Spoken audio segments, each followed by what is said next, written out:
انہیں عمران خان جسے طالبان خان کے طور پہ کہا جاتا ہے، اس نے ان دہشت گردوں کو وہاں پر دوبارہ بسایا۔ خان صاحب کو وہ احسان فراموش تو قوم ہے افغانستان والی، ان کی اتنی فکر ہے تو یہاں پہ جو فوجی جوان شہید ہو رہے ہیں ان کی کوئی فکر نہیں ہے۔ یہ نہیں ہو سکتا کہ آپ ایک ملک میں رہتے ہیں اور اس ملک کے خلاف بات کریں اور اپنے آپ کو لیڈر بھی کہلائیں۔ عمران خان جیل سے ٹویٹر ہینڈل نہیں کر رہے، یہ علیمہ خان امریکہ میں بیٹھے ہوئے لوگوں سے ٹویٹ کراتی ہے۔ عوام جو تحریک انصاف کے اتنے کلوز ہے وہ کیسے یقین کر لیں کہ یہ خان کا ہی پیغام ہے؟ کل ایک صحافی کو مارا، آج ایک کا موبائل ضبط کر لیا۔ کیمرے کا رخ موڑ لیں، جو کیمرے کے سامنے بڑھ کے مار رہے ہوتے ہیں ان کی حیثیت زیرو ہو سکتی ہے۔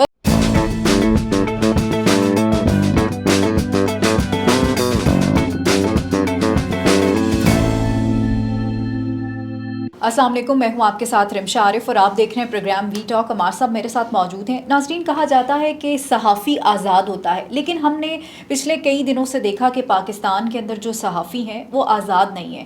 آج بھی اڈیالہ جیل کے باہر وی نیوز کے رپورٹر بلال عباسی جو ہیں وہ کوریج کے لیے گئے ہوئے تھے، وہاں پہ ان کا فون ان سے ضبط کر لیا گیا، ہاتھا پائی کی۔ وہاں پہ نظر کیا کچھ آ رہا ہے کہ ایسا لگ رہا ہے کہ جیسے جو پولیس ہے وہ بھی علیمہ خان کے ساتھ ہے۔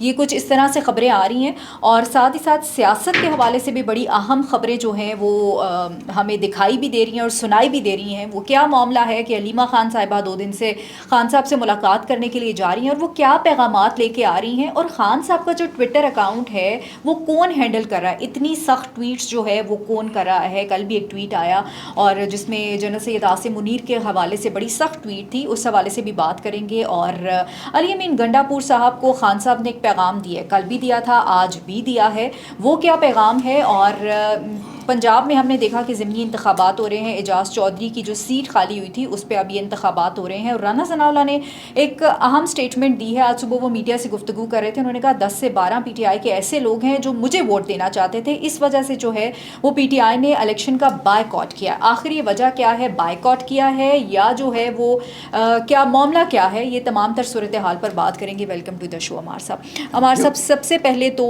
وی نیوز کے جو رپورٹر ہیں بلال عباسی، ان کا فون ضبط کر لیا گیا ہے اور ایک عجیب سا ماحول اڈیالہ کے باہر نظر آ رہا ہے۔ آپ کیا سمجھتے ہیں، کہیں پولیس بھی علیمہ خان کے ساتھ تو نہیں ہے؟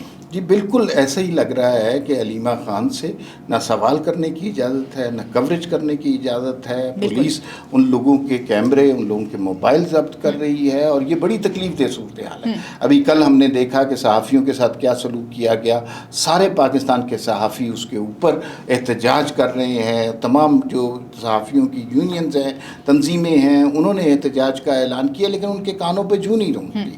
انہیں چاہیے تھا کہ کل جو واقعہ ہو گیا اس سے کچھ سبق سیکھتے، آج صحافیوں کا احترام کرتے، لیکن آج ہمارے رپورٹر وی نیوز کے رپورٹر بلال عباسی صاحب وہاں کوریج کے لیے گئے، جیسے ہی انہوں نے اپنا موبائل اور کیمرہ نکالا، ایک پولیس والا آ گیا، پتہ نہیں پولیس والا تھا یا کوئی تحریک انصاف کا ورکر تھا، اس نے ان کا کیمرہ یا موبائل ضبط کر لیا۔ یہ انتہائی خوفناک صورتحال ہے، اس لیے کہ اگر آپ آزادی صحافت پر اس طرح قدغنیں لگاتے رہیں گے، اگر آپ ایک مخصوص طبقے کو جو کچھ ان کے منہ میں آتا ہے وہ کہنے کی اجازت دیتے رہیں گے، تو پھر تو اس طرح آزادی اظہار بالکل نل اینڈ وائٹ ہو جاتی ہے۔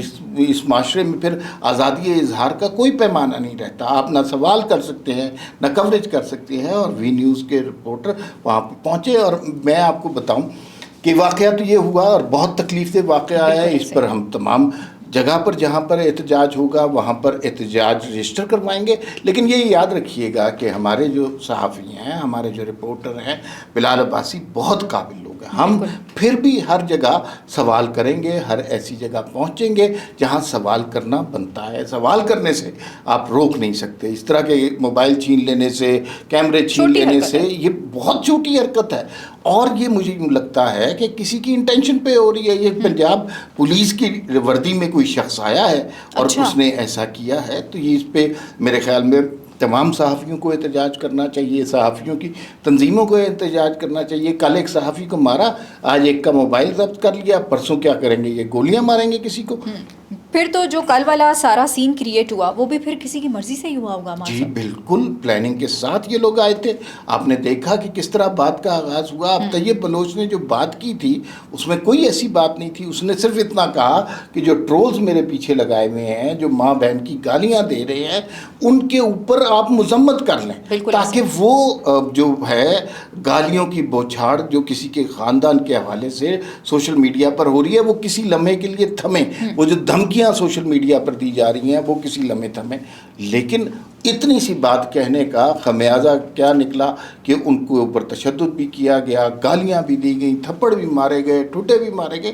میڈیا نے بہت اچھا کیا کہ بائیکاٹ کر لیا کہ آپ وہاں سوال کرنے جاتے ہیں, صحافت کرنے جاتے ہیں, آپ گالیاں کھانے اور ٹھوٹے کھانے نہیں جاتے. اور کوئی بھی شخص, تنظیم, سیاسی جماعت کوئی بھی ہو, اگر صحافیوں کے ساتھ یہ سلوک کرے گا تو اس کا نتیجہ یہ ہوگا کہ اس کو ٹوٹلی بلیک آؤٹ کر دیا جائے گا. اور کرنا چاہیے. صحافیوں کے پاس قلم ہوتا ہے, کیمرہ ہوتا ہے, اور یہ بہت بڑی طاقت ہے. اس کیمرے کا رخ موڑ لیں تو جو کیمرے کے سامنے بڑھ کے مار رہے ہوتے ہیں ان کی حیثیت زیرو ہو سکتی ہے. بس جو ان کے فیوریٹ ہیں پھر وہ جی بس یہ رواج یہی ہے نا کہ غلط رواج ہے. اپنے چند ساتھیوں کے ساتھ مل کے, اپنے چند صحافیوں کے ساتھ مل کے پریس کانفرنس کرنی ہے, اس کے علاوہ پریس کانفرنس نہیں کرنی.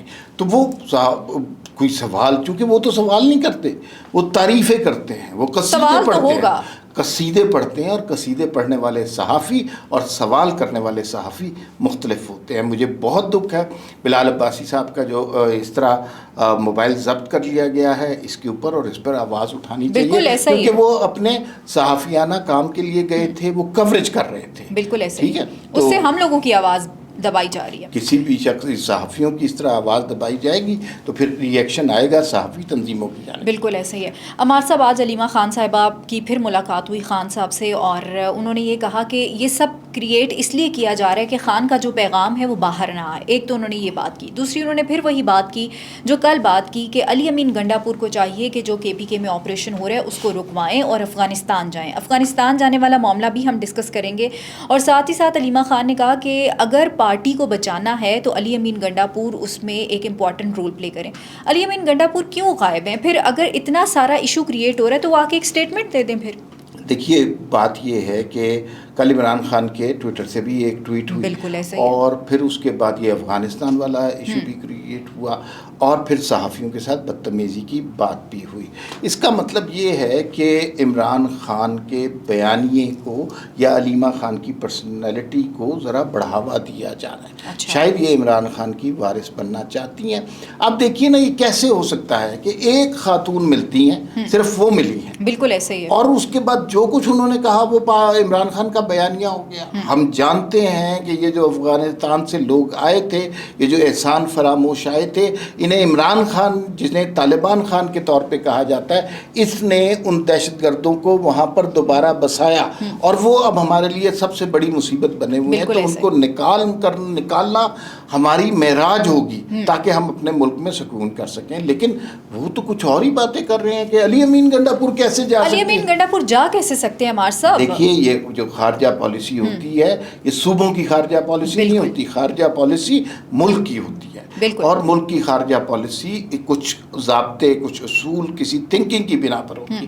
اگر اس طرح ہر صوبہ اپنی اپنی خارجہ پالیسی بنا لے تو پھر جو ایک یکجہتی ہے اور جو یونٹی ہے اور جو اکائیاں ہیں وہ تو نہیں قائم رہ سکتی. تو پھر عمار صاحب یہاں پہ سوال یہ بنتا ہے کہ خان صاحب کو وہ احسان فراموش تو قوم ہے افغانستان والی, ان کی اتنی فکر ہے, تو یہاں پہ جو فوجی جوان شہید ہو رہے ہیں, کتنے ہی میجر, کتنے ہی ہمارے سولجرز جو ہیں وہ شہید ہوئے ہیں, ان کی کوئی فکر نہیں ہے پھر. جی بالکل. وہ ابھی دیکھیے کہ ایک میجر صاحب, میجر عدنان شہید کا نام ہے, بڑی بہادری سے خارجیوں کا مقابلہ کرتے ہوئے اپنے سپاہی کو بچاتے ہوئے اس کے اوپر وہ جو ہے اس کے اوپر چھلانگ لگا دی, خود کو زخمی کر لیا, اپنی جان سے گئے لیکن اپنے سپاہی کی زندگی بچا لی. تو میرے خیال میں بہادری کے ایسے کارناموں کی وجہ سے ہی قومیں زندہ رہتی ہیں. اور عمران خان انہیں جو نفرت پھیلا رہے ہیں, جو زہر کھول رہے ہیں, آپ امیجن کیجئے کہ یہ جو میجر عدنان شہید ہیں، ان کی جتنی بھی عزت احترام کیا جائے کم ہے، ان کے خاندانوں پر کیا گزر رہی ہوگی. وہ سارے جوان جو سرحدوں پہ شہید ہوتے ہیں، جو اپنی جانوں کا قربانی دیتے ہیں، جو اپنا لہو دیتے ہیں اس مٹی کو، ان کے ساتھ کیا سلوک ہو رہا ہوگا. ان کو عمران خان صاحب کیا کہہ رہے ہیں، اس فوج کو جو اس ملک کا دفاع کر رہی ہے، اس فوج کے خلاف کس طرح کی ہرزہ سرائی کر رہے ہیں. تو یہ تو بہت خوفناک صورتحال ہو گئی ہے، اور اس میں علیمہ خان کی پوری مرضی شامل ہے. یہ بھی لوگ کہہ رہے ہیں کہ عمران خان کی تو طبیعت ٹھیک نہیں ہے، وہ تو کچھ ہوش میں ہی نہیں ہے، لیکن علیمہ خان آتی ہیں باہر کہتی ہیں طبیعت بالکل ٹھیک ہے، اور انہوں نے یہ خارجہ پالیسی کے ذریعے اصول دیے. عمران خان نے زندگی میں کبھی خارجہ پالیسی پہ عقل کی بات ہی نہیں کی، انہیں اتنی باتوں کی سمجھ نہیں ہے جب وہ وزیر اعظم بھی تھے. تو یہ کیسے ہو گیا؟ اور پھر یہ جو ٹویٹ کی بات ہے نا، ٹویٹر کون ہینڈل کر رہا ہے؟ عمران خان. کون ہینڈل کر رہا ہے؟ عمران خان تو جیل سے نہیں ہینڈل کر رہے، ظاہر ہے عمران خان جیل سے ٹویٹر ہینڈل نہیں کر رہے. یہ علیمہ خان بنیادی طور پر امریکہ میں بیٹھے ہوئے لوگوں سے ٹویٹ کراتی ہیں، ہینڈل کروا رہی ہیں وہ، آپ یہ کہہ رہے ہیں. اور جو نفرت پھیلا رہی ہیں وہ میرے خیال میں اس قدر تکلیف دہ چیز ہوتی جا رہی ہے کہ کسی نہ کسی سٹیج پر اس ٹویٹر ہینڈل کو روکنا پڑے گا. آپ یہاں پر بیٹھ کر جب ہم دہشت گردی کے خلاف 80,000 سے زیادہ جانوں کا نذرانہ پیش کر چکے ہیں، بالکل اب وہ وقت آ گیا ہے کہ دنیا بھی ہماری دی ہوئی قربانیوں کو تسلیم کر رہی ہے. تو پھر اس کا مطلب یہ ہے کہ ساری دنیا تسلیم کر رہی ہے. سب سے بڑا دہشت گردی کا نشانہ پاکستان بنا ہے، اور خان صاحب کیا باتیں کر رہے ہیں، اس فوج کے خلاف کیا باتیں کر رہے ہیں، اور ان احسان فراموشوں کے خلاف کے حق میں کیا باتیں کر رہے ہیں. تو اس کا مطلب ہے کہ وہ ریاستی پالیسی سے متصادم ہو رہے ہیں. عمار صاحب، پھر اگر یہ علیمہ خان ہینڈل کروا رہی ہیں اور ٹویٹس بھی وہی کرواتی ہیں وہاں سے، تو پھر ہم عوام جو تحریک انصاف کے اتنے کلوز ہے وہ کیسے یقین کر لیں کہ یہ خان کا ہی پیغام ہے؟ اس لیے کہ عمران خان صاحب کے بارے میں یہ کہا جائے، یہ یو نیور نو کہ یہ عمران خان صاحب نے ہی کہا ہو، لیکن جتنی سین اس میں جس ترتیب سے وہ چیزیں لکھی ہوئی ہیں وہ تو عمران خان صاحب نے ساری عمر نہیں کی. یہ تو اس کا مطلب ہے ایک سازش کے تحت، ایک پلاننگ کے تحت وہ سارا اسکرپٹ دیا گیا لوگوں کے ذہنوں میں زہر گھولنے کے لیے. اور یہ علیمہ خان کے علاوہ کون کر رہا ہے؟ عمران خان سے وہ ملی ہیں ٹویٹ پھر شام کو پارٹی کا کوئی اور بندہ نہیں ملنے جاتا. بات یہ ہے کہ آپ ریاست کے خلاف باتیں کر رہے ہیں، ریاست کے خلاف آپ اس طرح کی آواز نہیں اٹھا سکتے، دنیا میں کہیں نہیں اٹھا سکتے. پاکستان کی بات نہیں، آپ فوج کے سپہ سالار کی توہین کرنے کی کوشش کر رہے ہیں. تو یہ تو بنیادی طور پر عمران خان دیوار سے ٹکرانے کی کوشش کر رہے ہیں، اور اس کا نتیجہ انہیں خود پتہ ہونا چاہیے کہ اس کا نتیجہ کیا نکلے گا. یہ نہیں ہو سکتا کہ آپ ایک ملک میں رہتے ہیں اور اس ملک کے خلاف بات کریں اور اپنے آپ کو لیڈر بھی کہلائیں. بالکل ایسے ہی ہے. دوسری جانب عمار صاحب جو ہے وہ بھی سینٹ انتخابات کے پنجاب میں جو ہے وہ ہو رہے ہیں، ابھی کچھ دیر میں اس کا رزلٹ بھی آ جائے گا. رانا ثناء اللہ اس سیٹ سے کھڑے ہوئے اعجاز چودھری کے مقابلے میں. تو رانا ثناء اللہ نے آج صبح ایک اسٹیٹمنٹ دی، انہوں نے کہا کہ پی ٹی آئی نے اس لیے بائیکاٹ کیا ہے کہ ان کے 10 سے 12 ایم پی ایز جو ہے وہ میرے ساتھ رابطے میں تھے اور مجھے ووٹ دینا چاہتے تھے. یہ معاملہ کیا ہے؟ اچھا بھائی، رانا ثناء اللہ نے بڑی حیران کن باتیں کی ہیں. انہوں نے کہا کہ بھائی پی ٹی آئی والے تو اپنے پارٹیوں سے تنگ آئے ہوئے ہیں اور وہ بڑی خوشی سے مجھے ووٹ دینا چاہ رہے ہیں، یعنی وہ ووٹ دینا چاہ رہے ہیں. رانا ثناء اللہ کہہ رہے ہیں کہ میرے ووٹ نہیں کہ نہیں مجھے ووٹ نہیں چاہیے، آپ کی بڑی مہربانی، آپ اپنے کینڈیڈیٹ کو ووٹ دیں. لیکن وہ کس کینڈیڈیٹ کو ووٹ دیں؟ کینڈیڈیٹ تو ہے ہی نہیں، بائیکاٹ کیا ہوا ہے. اور 251 ممبران کے ہال میں سے 250 ووٹ رانا ثناء اللہ کو مل گئے. لیکن اس سے بھی اہم بات رانا ثناء اللہ کی صبح کی پریس کانفرنس ہے. بالکل اس میں انہوں نے کہا تحریک انصاف میں کچھ لوگ ہیں جو سیاست کرنا چاہتے ہیں، لیکن بڑی تعداد ایسے لوگوں کی ہو گئی ہے جو صرف انتشار پھیلانا چاہتے ہیں، وہ سیاست کرنا ہی نہیں چاہ رہے نا. وہ جمہوریت، ملک، سلامتی اس سے دلچسپی نہیں رکھتے.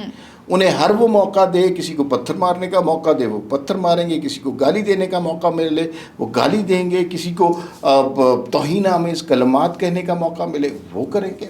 اپنے گریبان میں انہوں نے جھانکنا نہیں ہے، دوسروں کے ساتھ توہین آمیز بات کرنی ہے، اور جہاں جہاں موقع ملے ملک کے مفادات کو نقصان پہنچانا ہے. تو یہ تو بہت عرصے سے ہو رہا ہے اور اس کی موجد تحریک انصاف ہے اور وہ ہمیں واضح طور پر نظر آ رہا ہے. تو جو رانا ثناء اللہ کی باتیں ہیں وہ بالکل صحیح ہیں. تحریک انصاف اب تحریک انصاف نہیں رہی، واضح طور پر تحریک انتشار بن گئی ہے، جس کا مقصد سیاست نہیں ہے، جس کا مقصد اقتدار نہیں ہے، جس کا مقصد پارلیمان کی عزت نہیں ہے، جس کا مقصد ووٹ کی عزت نہیں ہے. اس کا مقصد انتشار پھیلانا، گالی دینا اور دوسروں کی توہین کرنا اور جلاؤ گھیراؤ کرنا، اس کے علاوہ کوئی مقصد نہیں ہے. بالکل، انتشار سے کریڈیبلٹی ختم ہوگی. ہمارے ساتھ پروگرام کا وقت ختم ہو گیا. بہت شکریہ وقت دینے کے لیے. ناظرین، اگر آپ ریاست کے ساتھ جو ہے وہ پروپوگنڈا کریں گے، انتشار پھیلائیں گے، تو آپ ایک کریڈیبل بھی جماعت نہیں رہیں گے اور ساتھ ہی ساتھ آپ کی ایکسیپٹیبلٹی بھی ختم ہو جائے گی. اسی کے ساتھ مجھے اور عمار صاحب کو اجازت دیجیے. اللہ نگہبان. پاکستان زندہ باد.